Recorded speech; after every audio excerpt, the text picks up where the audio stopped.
Doctor, buenas noches. Listo. Son las últimas 2 sesiones antes del examen. Estoy de guardia ahorita, así que si es que sucede algo que tenga que irme de forma apurada, me disculparán. Vamos a comenzar.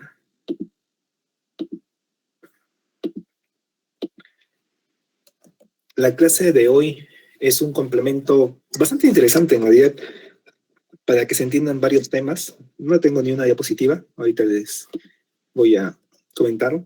Y es esto, errores. Así de simple, errores. ¿Y qué sucede? Vamos a ponerlo aquí, 3 y 3. ¿Ya? Nosotros ya habíamos ido conversando de los 2 tipos de hipótesis estadísticas, ¿no es cierto? ¿Recuerdan cuáles son las hipótesis estadísticas? Doctor, la hipótesis nula y la alterna. Ya. Nula y alterna. ¿Y qué opciones tenemos con ambas? ¿Qué podemos hacer con ambas hipótesis? ¿Qué decisiones tomamos? Aceptar y rechazar, doctor. Ok. Aceptar y rechazar. Pero sucede algo, un fenómeno. Nosotros trabajamos con el valor P, y eso fue algo que les pedí cada un ensayo, ¿no? Nosotros consideramos el valor P como una probabilidad de equivocarnos.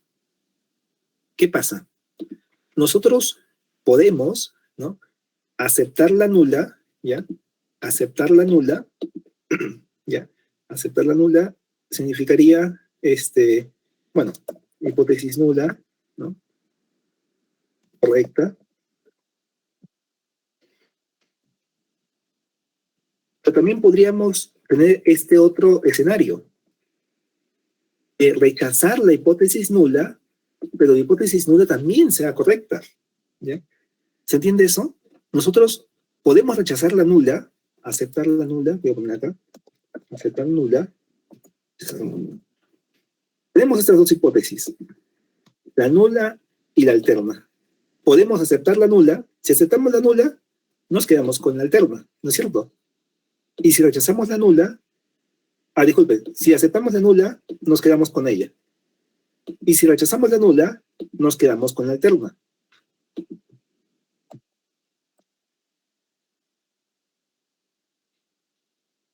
Vamos a ver cómo es esto. Si nosotros aceptamos la nula y esta es correcta, entonces significa, o sea, es como decir un verdadero positivo, ¿ya? O sea, hemos aceptado la nula siendo esta correcta, ¿no? Un correcto rechazo, una correcta aceptación, Estoy haciendo bien. Acepto la nula y esta es correcta, o sea, está bien. Pero ¿qué pasa? Yo puedo tener esto. Rechazo la nula, ¿ya? Pero la nula era correcta. O sea, no debía haberla rechazado. ¿Se dan cuenta? Debía haber conservado o aceptado la nula, pero la rechacé. Eso es un tipo de error. Vamos a poner acá, error. Ahora también tengo el otro escenario. Acepto la nula, ¿ya? Acepto la nula, ¿ya? Y la hipótesis alterna era correcta. Si acepto la nula y la hipótesis alterna era correcta, HA es de hipótesis nula, era correcta, debía haber rechazado la nula, pero no la rechacé, la acepté.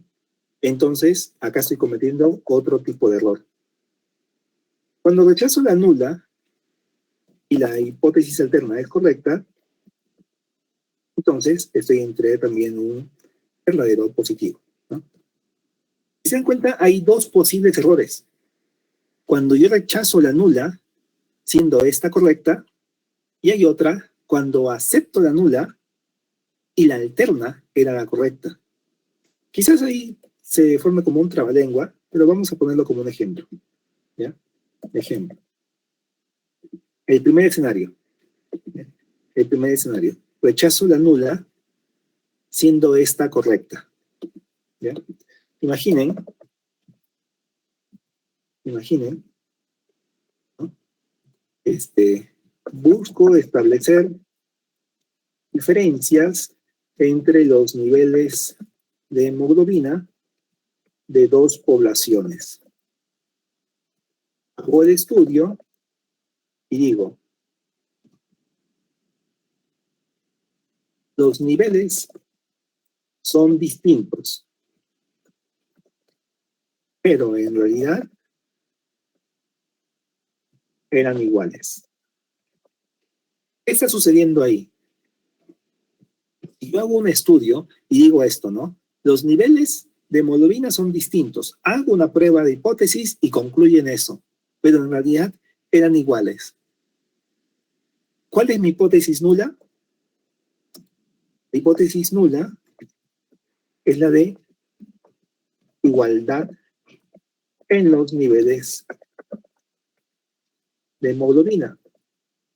Pero, ¿qué hice yo? Rechacé la nula, siendo esta verdadera. A eso, ¿no?, cometí un error tipo 1. A eso le llamamos error tipo 1. ¿Ok? Rechacé la nula considerando que esta era verdadera cuando en realidad era falsa. ¿Bien? O sea, si se dan cuenta, estoy cometiendo acá un error de interpretación. Debía mantenerse todo igual, pero estoy asumiendo diferencias. ¿Y se acuerdan cuando yo hablaba del modelo constructivista? El modelo constructivista se basa en que nosotros creamos nuevo conocimiento y sobre ese conocimiento vamos construyendo un nuevo conocimiento. Aquí, cuando nosotros decimos que hay diferencias, es un nuevo conocimiento y eso me lleva a establecer intervenciones.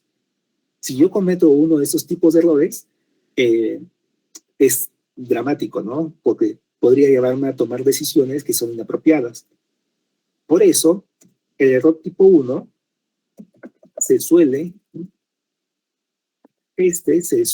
ajustar a un P menor a 0.05. ¿Qué significa un valor P de 0.05? 0.05 equivale a decir 1 en 20. Yo establezco un valor de P de 0.05, lo que indirectamente estoy queriendo decir que puedo equivocarme, pero no más de 1 en 20 ocasiones. Si dividen 5 entre 100, sale eso, pues, ¿no? 1 en 20. ¿Ya? Hasta ahí. ¿Dudas? ¿Preguntas?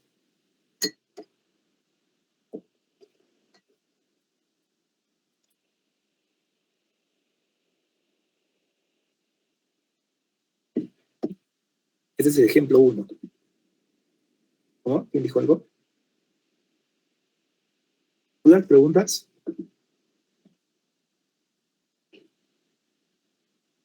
Aquí, busco igualdad, busco diferencias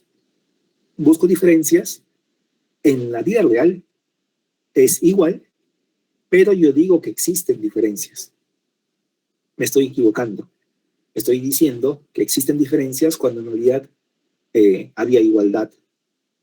Rechazo mi hipótesis nula, siendo esta verdadera. Rechazo lo verdadero. Rechazo la verdad. Eso es un error tipo 1. Y no debería equivocarme más de 1 en 20 veces. ¿Por qué? Porque el error tipo 1 te lleva, o como consecuencia, ejecutas acciones que podrían terminar en cosas malas, pues, ¿no? En este caso, por ejemplo, podríamos hacer intervenciones para corregir el nivel de hemoglobina cuando eran innecesarias. Hay un gasto ahí metido que no tendría sentido. A diferencia, el error tipo 2. Perdemos por lo mismo. Busco establecer diferencias entre los niveles de dos poblaciones. Ahora estoy y digo, los niveles son iguales, pero en realidad eran distintos. ¿Ve la diferencia? Es solamente en este término, ¿no?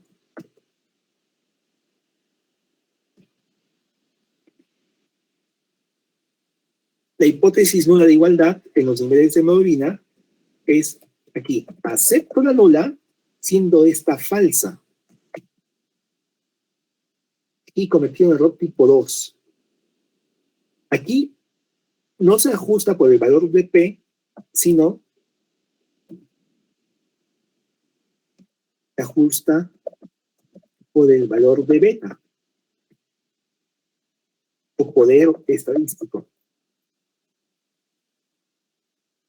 El poder debe ser de al menos 80% y significa la capacidad de darme cuenta de diferencias cuando éstas realmente existen. A ver, ¿qué les estoy queriendo decir con todo esto? Aquí lo que estamos buscando nosotros establecer es diferencias. Siempre buscamos diferencias, ¿no?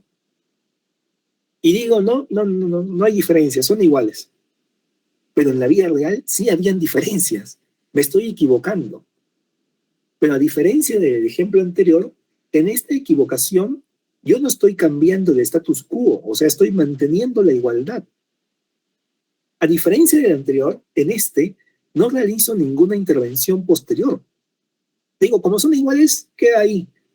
Se podría haber beneficiado por esa diferencia, pero como no encontré diferencias, lo mantengo igual. Estoy aceptando la nula, la de igualdades, pero esta era falsa. Sí existían diferencias. Este error se llama error tipo 2 y tiene que ver con el poder o potencia estadística, o el beta, el valor de beta. Bien. Este concepto tendrán que ustedes introducirlo. Nosotros aceptamos un poder estadístico mínimo de un 80%. ¿Bien? ¿Qué significa esto? Que yo debería darme cuenta de encontrar diferencias cuando estas son, digamos, o sea, debería tener yo un poder para encontrar diferencias de al menos un 80%. ¿Bien? Diferencias que son más exquisitas, más pequeñas, podría yo no darme cuenta. ¿Bien? Entonces, el objetivo de esto es incrementar mi capacidad de darme cuenta de diferencias. ¿Y cómo lo consigo? Aumentando mi tamaño de muestra. Creo que en algún momento ya les puse este ejemplo. Vamos a jugar con esto. Y vamos a jugar acá rápidamente.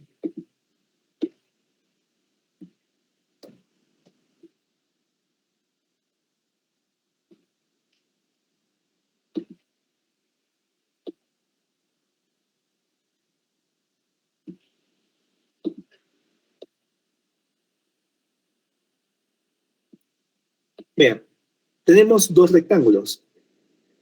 ¿Ok? Bueno, digo rectángulos porque sé que no son cuadrados, ¿no?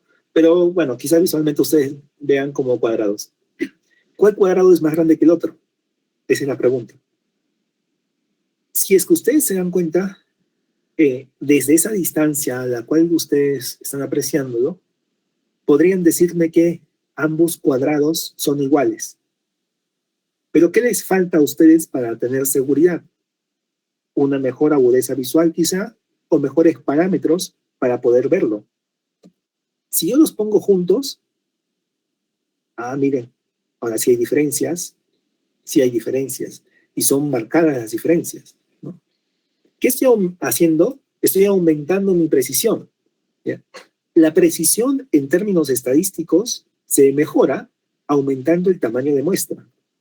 O sea, por ejemplo, si yo tuviese un tamaño de muestra más grande, pasaría esto.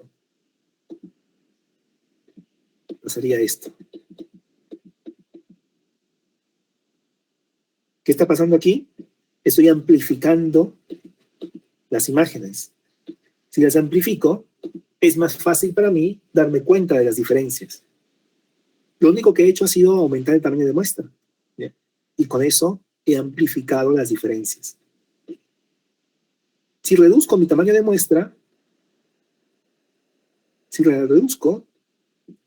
incluso ahí ya no sería factible poder diferenciarlas, ¿no? Si que reduzco más todavía, ahí a ustedes imposible que se den cuenta de cuál es más grande que el otro. Lo dirán porque ya lo han visto previamente, ¿no? Si yo lo amplío, podrían darse cuenta de algunas diferencias, Y si lo amplío más, bueno, es evidente porque existen esas diferencias. Entonces, mientras más tamaño de muestra yo tenga, más fácil será darme cuenta de estas diferencias. A esta capacidad de darme cuenta de diferencias se le llama poder estadístico. Y si es que yo digo que no existen diferencias, es por dos motivos. Uno de los motivos es porque realmente no existen diferencias, y la otra es porque las diferencias existen, pero yo no soy capaz de darme cuenta de ellas. No tengo suficiente poder, ¿de acuerdo? Entonces, cuando digo no tengo diferencias, deberé fijarme. ¿Es por el tamaño de muestra o es porque realmente no existen diferencias? A diferencia del error tipo 1, el error tipo 1 es básicamente esto. Los dos son iguales, y ahí yo digo, pero acá el celeste es más grande. Momento, pero ¿cómo es que te das cuenta de eso? No, yo sé que el celeste es más grande, pero hay que compararlo, medirlo. No, yo sé que el celeste es más grande. Y aceptamos una hipótesis cuando no debíamos haberla aceptado, ¿no? Rechazamos la nula cuando en realidad debíamos haberla aceptado. Y eso sí nos trae consecuencias.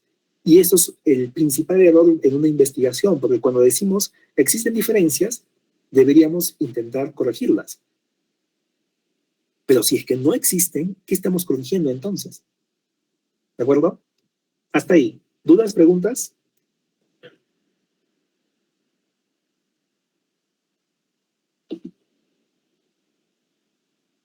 ¿Alguien?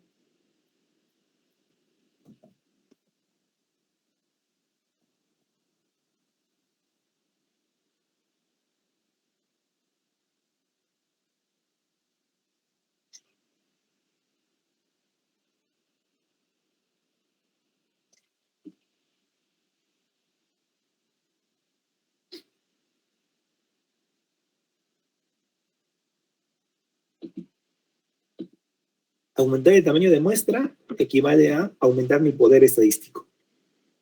El error tipo 2, nosotros buscamos diferencias, pero estas no las encontramos estadísticamente, pero sí existen. ¿Ya? A diferencia del error tipo 1, buscamos diferencias, ¿ya?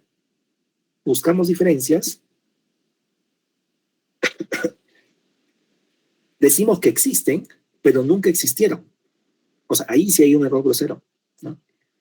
Decimos, existen diferencias, pero no, nunca existieron. A ver, un ejemplo un poco más coloquial. Imagínense, esta es una broma que yo hago con mis compañeros acá en la residencia. Imagínense, ¿no?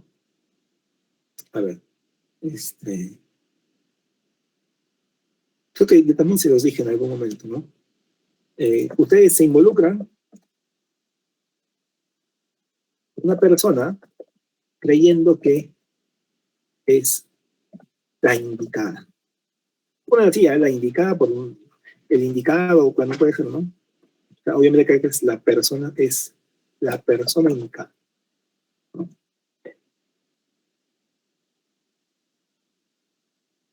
Sin más. Luego de un tiempo, siéndoles infieles, abusivos, miserables. Y la otra,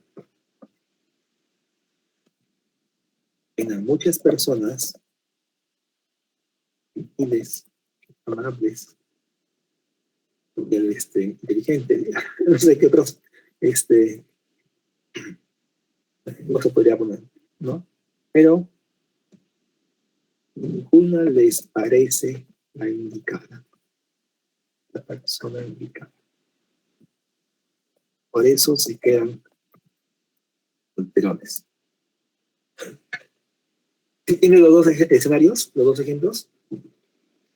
Verán, en el primero, ustedes creen que es la persona indicada, creen que existen diferencias, ¿no?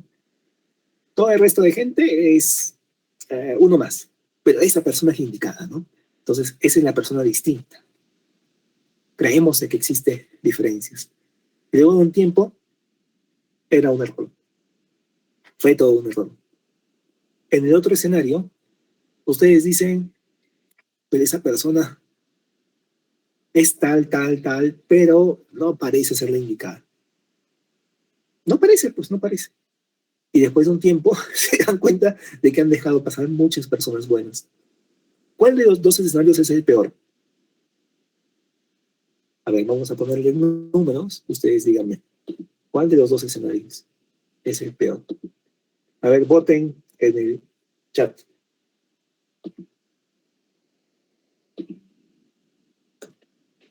Por aquí.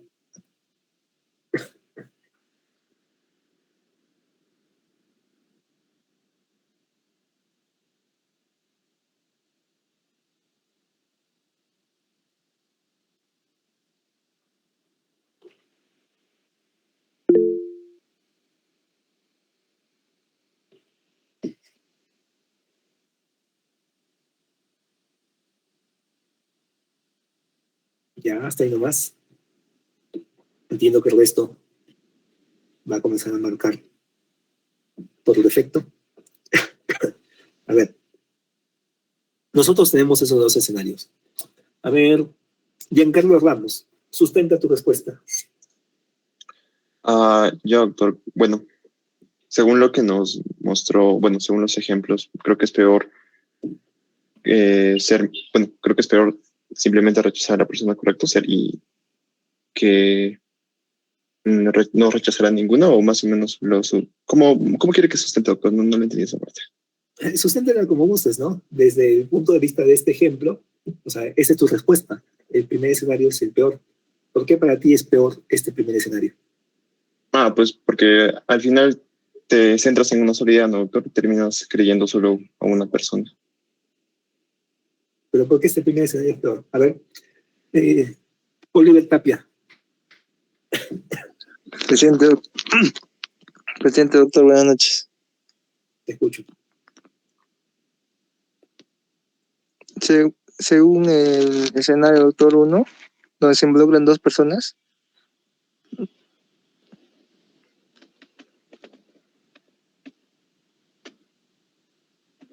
No, te escucho, te escucho.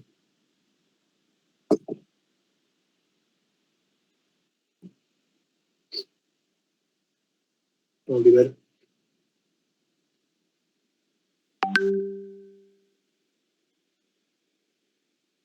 Listo. A ver, Pamela Hurtado. Uy, abandonó la reunión. A ver, otro. Miriam Palomino. Sí, doctor, buenas noches.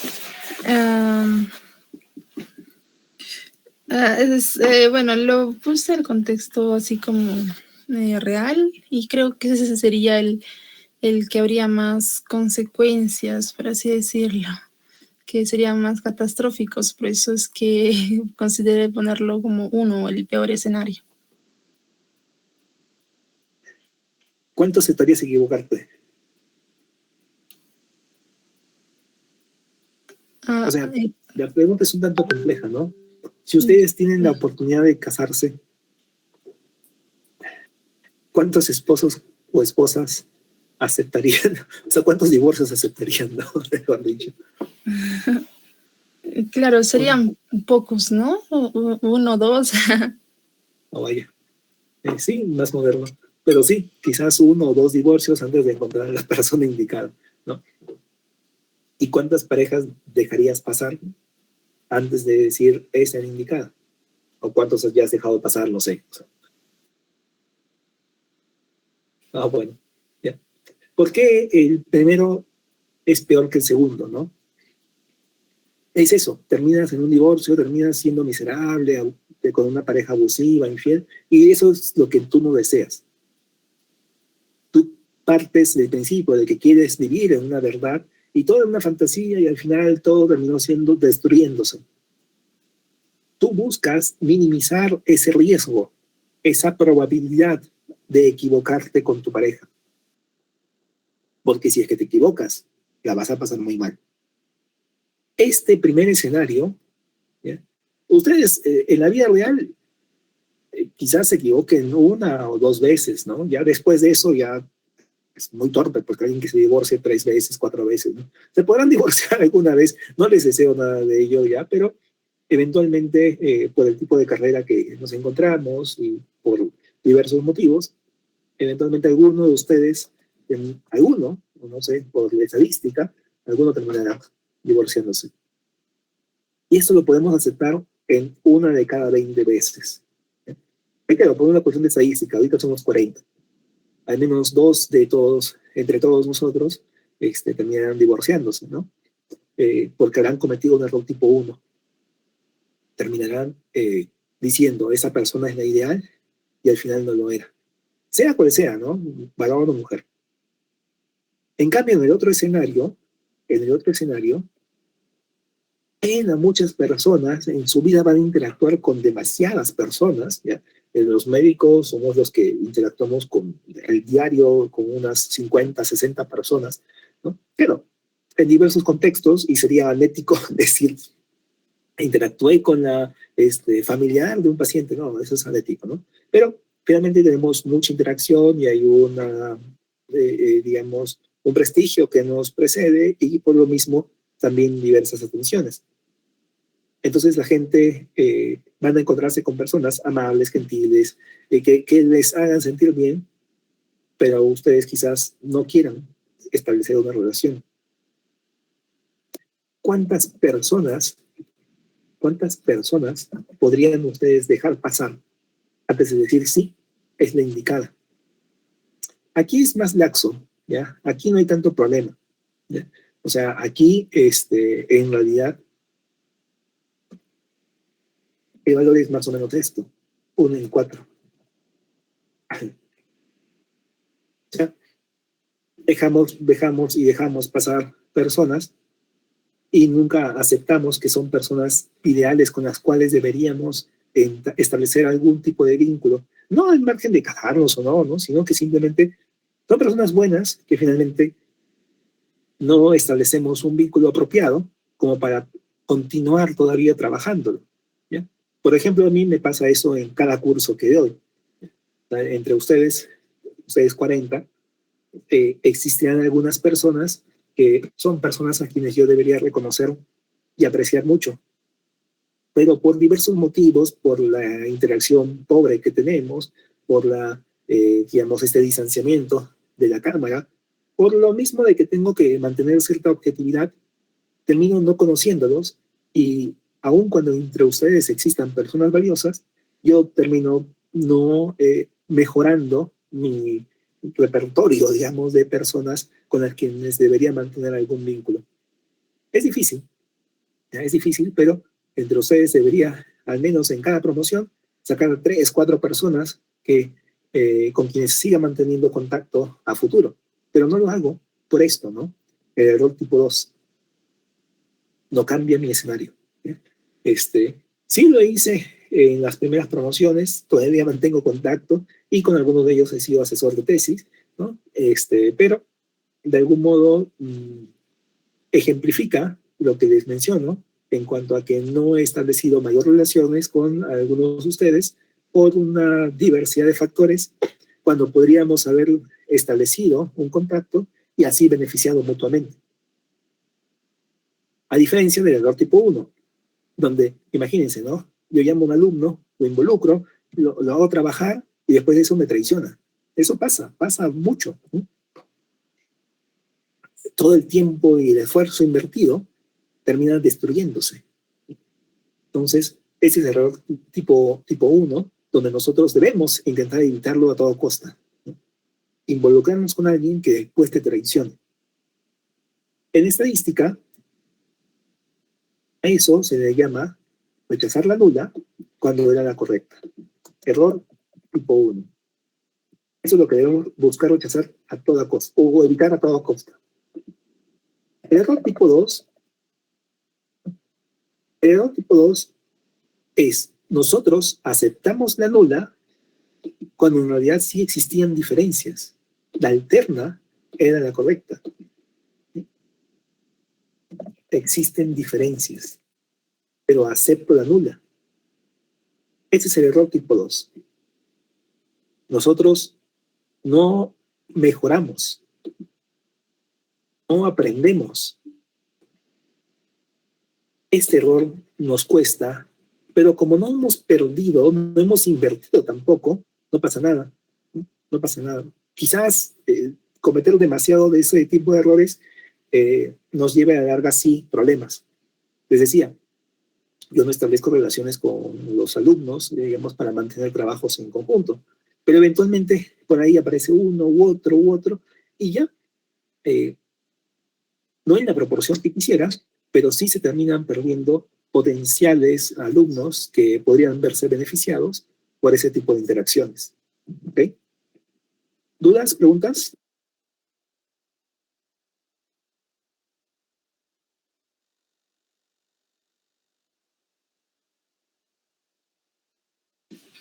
¿Se entiende mejor la diferencia entre error tipo 1 y error tipo 2? Sí, doctor. Entonces, el error tipo 1, básicamente, decir que hay diferencias cuando en realidad existen igualdades. Creer en algo cuando eso no existe, ¿no? Es el error que debemos evitar y la probabilidad de equivocarnos ahí debe ser lo más baja posible. 1 en 20, ¿no? O sea, una vez cada 20 ocasiones debería ser como que un límite aceptable. Algunos investigadores lo reducen aún más, bajando el valor de P, 0.001, por ejemplo, ¿ya? Mientras que el error tipo 2 consiste en que nosotros decimos, no existen diferencias, pero en realidad sí existen. Y estas diferencias podrían llevarnos a crear un nuevo conocimiento, pero nosotros no lo estamos aceptando, ¿no? Estamos diciendo, no hay diferencias, pero esas diferencias sí podrían habernos ayudado a modificar o a cambiar las cosas. Aquí es más tolerable el escenario, porque nosotros, al decir que las cosas son iguales, no vamos a cambiar o modificar ningún aspecto. Vamos a seguir estando como estábamos antes de hacer la investigación. Y si seguimos estando como estábamos, no hemos gastado nada, no hemos perdido nada, o sea, estamos en el mismo escenario y tendremos nuevas oportunidades a después. Aquí la probabilidad debería ser de un 80% al menos. ¿Ok? ¿Dudas, preguntas?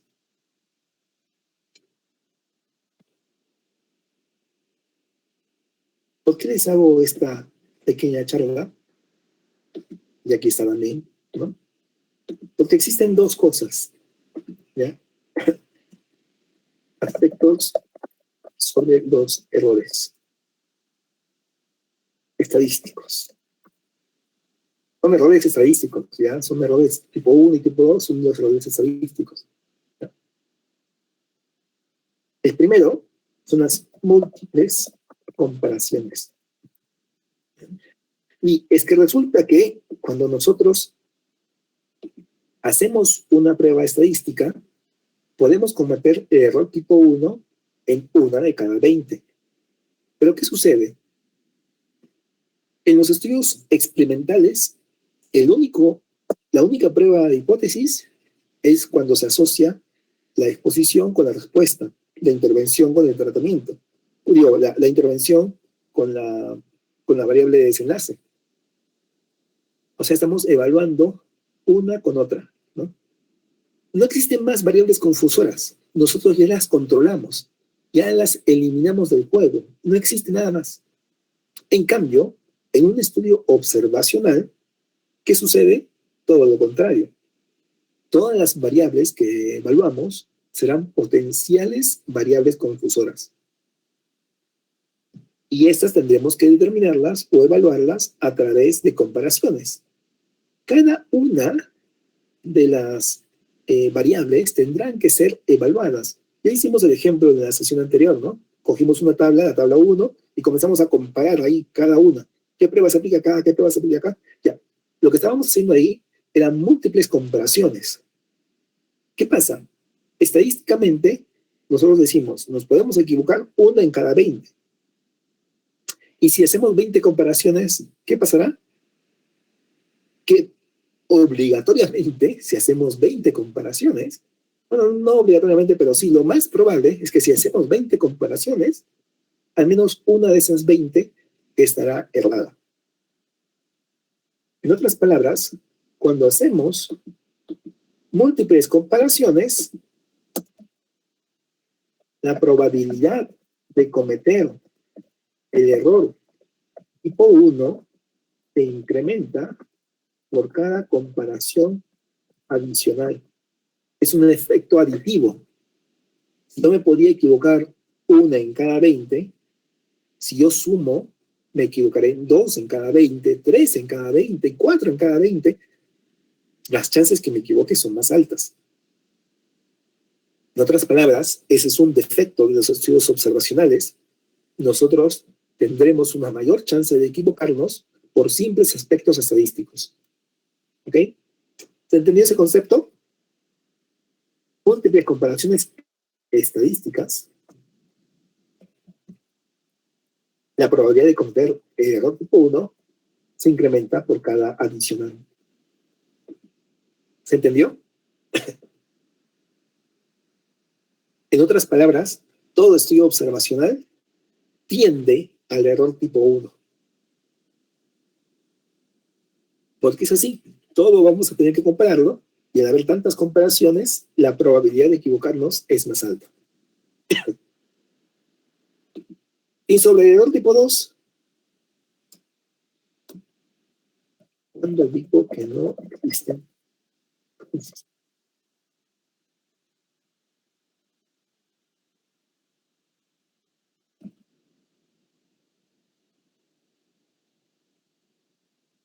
Eso en algún momento yo les pregunté. Les vuelvo a hacer la pregunta, ¿no?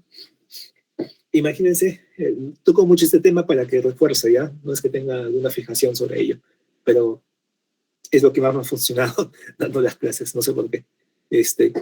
Imagínense que yo les pregunto a ustedes, ¿no? ¿Sus parejas les engañan? La respuesta natural y obvia va a ser no, no me engañan. Y la contrapregunta sería, ¿estás seguro o segura? ¿Por qué hago esa doble pregunta? Porque existen dos probabilidades, ¿no? Bueno, una tercera también, pero ustedes podrán decir, ¿no? Mi pareja no me engaña, basados en dos opciones. La primera es que realmente no les engaña. Pongámoslo como probabilidad, no les engaña porque realmente no les engaña. No existen diferencias. Y la segunda es porque en realidad no se han dado cuenta. No se han dado cuenta no es equivalente a que no suceda, pero su capacidad de observación está limitada. No tienen la suficiente potencia estadística para darse cuenta de esas diferencias, ¿no? Transformándola a un plano real, diremos que como ustedes están con su pareja 3 horas por día y las otras 21 horas, quién sabe dónde estará, entonces su capacidad de observar o identificar qué está pasando es limitada, así que no son capaces de darse cuenta de si les está engañando o no. ¿Cómo podrían aumentar eso? Aumentando su tiempo con esa pareja, ¿no? 4, 5, 6 horas. Ya llegan a un punto de volverse tóxicos, ¿no? Pero la verdad es que sería la única manera. Y al final, vivir con ella, pues, ¿no? O con él, ¿no? Y ahí recién podrían ustedes decir, realmente no me engañan. ¿Por qué? Porque no tiene tiempo para otra persona. Entonces, ¿cuándo es que, si les dijese, tu pareja te engaña, ustedes dirían no, pero por dos motivos? Porque realmente no sucede o porque no se han dado cuenta. Cuando digo que no existen diferencias, cuando estas no existen o cuando no me doy cuenta de las diferencias. Pero existe un tercer término, ¿ya? Un tercer término que no se aplica para lo que acabo de ejemplificar, ¿ya? A veces se pueden aceptar pequeñas, bueno, se puede aceptar, pasar por alto pequeñas diferencias cuando estas no son clínicamente relevantes. Reitero, eso no aplica para el ejemplo que les ponía del engaño de sus parejas, ¿ya? Pero imagínense que se dé el caso, ¿no? Le di un piquito. ¿Qué significa eso, no? O sea, ¿te engañó o no te engañó? Ustedes podrán alguno argumentar, ¿no? Pero solamente fue un piquito. Entonces, ¿es relevante o no es relevante? En investigación, por ejemplo, tenemos eso, ¿no? Existen diferencias a veces, basados, por ejemplo, en esto del nivel de hemoglobina.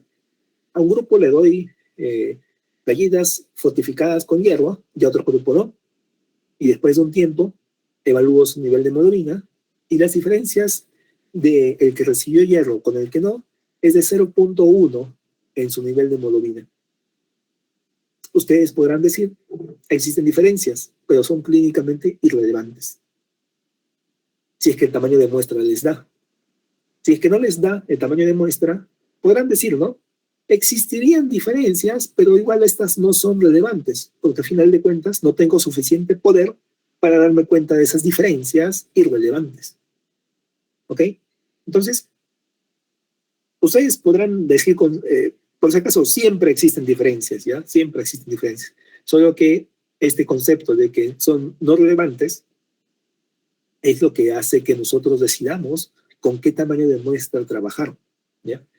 Siempre existen diferencias, pues, finalmente, pero nosotros partimos de un valor, un atributo, que debería modificar nuestra conducta, y para eso ya lo preestablecemos al momento de definir el diseño de investigación.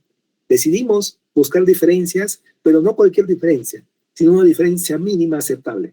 Según este valor de la diferencia aceptable, hacemos el cálculo del tamaño de muestra. Yo sé que a ustedes no les han enseñado bien a cómo calcular el tamaño de muestra, pero dentro de la fórmula clásica del tamaño de muestra está el error de muestreo, ¿bien? Y es el porcentaje que nosotros podríamos aceptar para establecer esas diferencias, ¿no? ¿Cuál es el porcentaje mínimo de diferencias que yo debería aceptar? Y eso es lo que llamamos clínicamente relevante. Eso lo establece el investigador, ¿no? A partir de qué punto estas diferencias sí me importan, sí tienen una connotación clínica, sí tienen una connotación que haría que mi investigación cambie de rumbo. No toda diferencia lo hace, ¿no? Eso es decisión del investigador. ¿Ok? Hasta ahí. ¿Dudas, preguntas?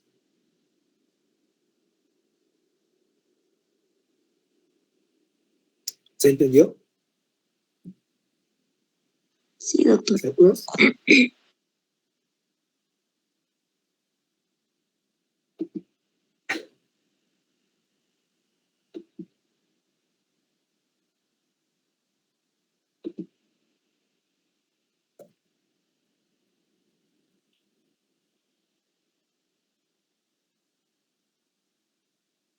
Entonces podríamos decir error tipo 1.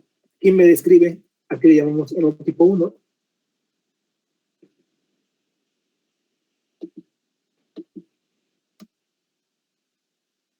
Vamos, ya. Cuando decimos que eran ¿Cómo? Perdón. Que las variables, se menciona que las variables eran iguales, aunque en realidad estas eran distintas, por lo que se va a rechazar la nula, aunque realmente esta era verdadera.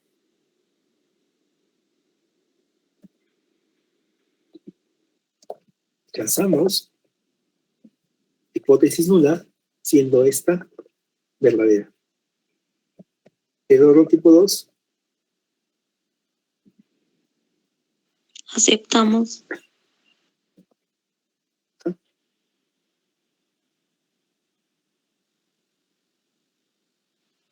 Doctor, en caso de esa, vamos a ver que tenemos la hipótesis alterna y que va a haber diferencia, va a existir diferencias, ¿no? Por eso, ¿aquí qué pasa? En el error tipo Aceptamos 2, aceptamos la nula, doctor, y vemos que existe diferencias en lo que es la alterna también. aceptamos la nula siendo esta falsa, ¿no? ¿Correcto o no? Aceptamos la nula. ¿Qué estamos diciendo? Hay igualdades. Pero en realidad era falsa, porque sí había diferencias. Ese es el error tipo 2. ¿Sí? ¿Estamos? ¿Entendió? Sí, doctor. Reitero, el objetivo de toda investigación, disminuir la probabilidad de error tipo 1. ¿Ya? Porque si no, no alcanzamos el nuevo conocimiento, pues, ¿no? Rechazamos la nula siendo esta verdadera, creemos en un conocimiento falso, eso es inaceptable, ¿ya? Creemos que todo está bien cuando en realidad estaba mal, ¿no? Eso es inaceptable. Y les pongo esta como última charla antes del examen, porque justamente eso, ¿no? El día del examen, aquellos que aprueben sin conocer, sin saber, ¿qué errores estaremos cometiendo con ellos? Aprobaron mi examen, 17, 18, pero no sabían. ¿Qué error estamos cometiendo?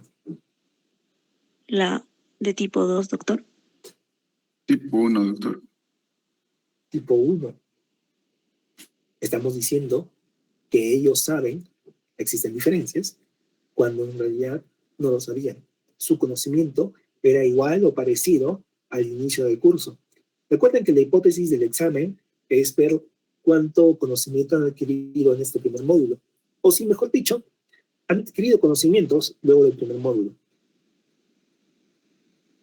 El conocimiento basal es igual al conocimiento después del primer módulo, ¿no? Llamémoslo conocimiento X. Si su conocimiento es superior, habrá diferencias. Si es igual, no habrá diferencias. Esa es la hipótesis nula. Si ustedes aprueban sin saber, será un error tipo 1. Ahora, ¿qué pasa si desaprueba a alguien y esa persona en realidad sabía? 2, Tipo doctor. 2, doctor. Mm. Yo sé que puede parecer es contraintuitivo.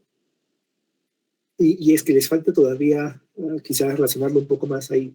¿Cuál de los dos escenarios es peor? ¿Haber aprobado a alguien que no sabía o haber desaprobado a alguien que sí sabía?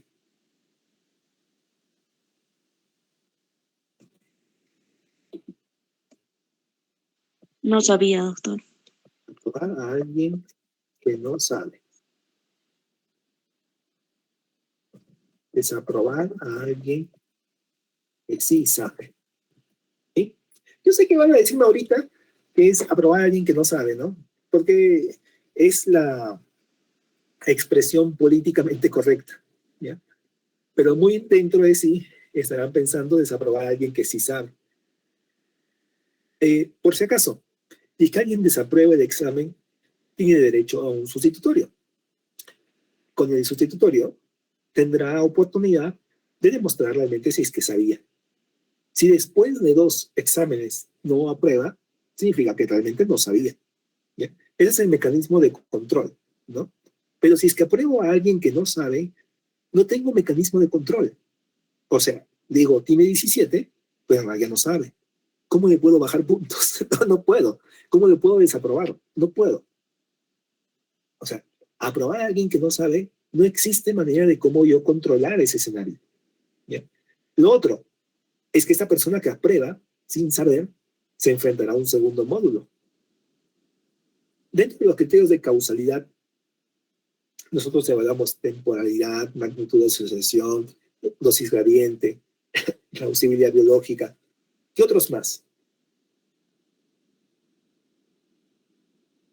¿Qué otros criterios más evaluamos en criterios de causalidad?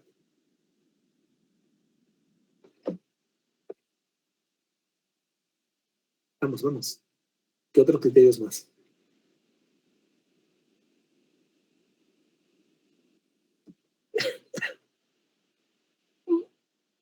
¿Qué significa consistencia?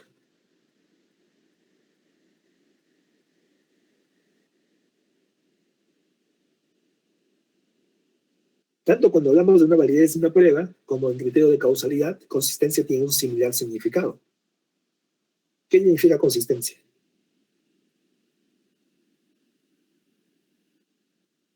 Vamos, vamos. La Doctor, próxima semana obtener es el examen. resultados similares constantes. Similares resultados en diferentes escenarios. Si alguien aprueba sin saber y da un segundo examen y cambian los escenarios y ese desaprueba dramáticamente, lo único que habrá pasado es que se habrá hecho notar, ¿no? Y por si acaso, el que plagia, y yo intuyo que plagia, lo que hago es después agarrarle a preguntas, ¿no? Durante el segundo módulo suele ser muy gracioso porque ya no pregunto así a todo el mundo. En este momento yo no pregunto, por ejemplo, a los que han plagiado, ¿ya? O sea, los que plagian casi ni les pregunto, ¿no? En el segundo módulo, en cambio, mis preguntas son básicamente para ellos. Y usualmente son los que menos responden. Entonces, de algún modo, el que aprobó con una nota alta demuestra que realmente no sabía en el segundo módulo. Y eso ahí es donde se hace daño el mismo, ¿no? Y en general, aprobar mi curso sin saber, esas hace daño, pues. En fin, son cosas para que lo reflexionen, ¿ya? Entonces, error tipo 1, aprobar a alguien que no sabe. Error tipo 2, desaprobar a alguien que sí sabe. En este segundo escenario, ustedes pueden pensar que es peor porque están desaprobando, pero en realidad existen mecanismos de control, ¿no? Yo puedo darles el susto y ustedes podrán demostrar que realmente saben y yo no tengo problemas en aprobarlos si es que realmente saben. Pero en el primer escenario, yo no tengo ninguna manera de cómo controlar que alguien que no sabe termine aprobando. Si es que quiere engañar, tiene todo un conjunto de oportunidades para engañarnos, ¿ya? Y eso ya depende de ustedes como personas, en realidad. Bueno, chicos, error tipo 1 y error tipo 2 eran los objetivos de esta charla. El jueves vamos a hacer un pequeño repaso, ¿ya? Y el miércoles hacemos un pequeño repaso y el lunes es su examen. ¿Están listos? ¿Sí? ¿No? ¿No quieren? No, doctor. No. Bueno, El repaso sí. Son 40 ustedes ahorita. Reitero, no sé quiénes de ustedes saben, quiénes no saben. Ya veremos en el examen. Ojalá que comprendan que esto no es tampoco un punto de conocimiento, porque también hay actitudes, ¿no? La integridad del investigador es su veracidad. Si es que el investigador miente, todo el conocimiento que ha construido se cae. Y ustedes mientan en el examen, bueno, los aprobaré, cometeré un error tipo 1, pero después todo eso en algún momento va a tener un prejuicio tremendo contra ustedes. ¿Ok? ¿Qué has escrito tú, Elson Severo? ¿Qué significa eso? No, doctor, es que para que cometa error tipo 1 con nosotros, doctor. No te entendí. Nada, lo siento, doctor, no. Fuera de contexto. Bueno, reitero, ¿no? Algunos de ustedes van a desaprobar y espero que no equivocarme yo al desaprobarlos, ¿ok? Y si me equivoco, bueno, que me asusten. Y el segundo módulo, o el tercero. El tercero es difícil, ya difícil que lleguen al tercer módulo, porque yo sé que ustedes renuncian, pues, ¿no? Abandonan el curso antes de... nada, este primer examen vale un 20% del curso total, ¿ya? ¿Dudas, preguntas, comentarios?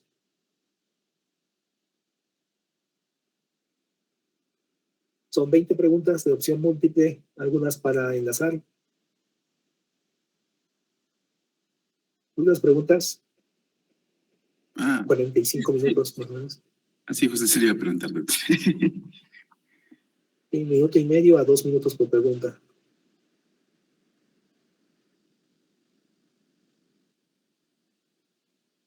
Listo. Nos vemos entonces el día miércoles.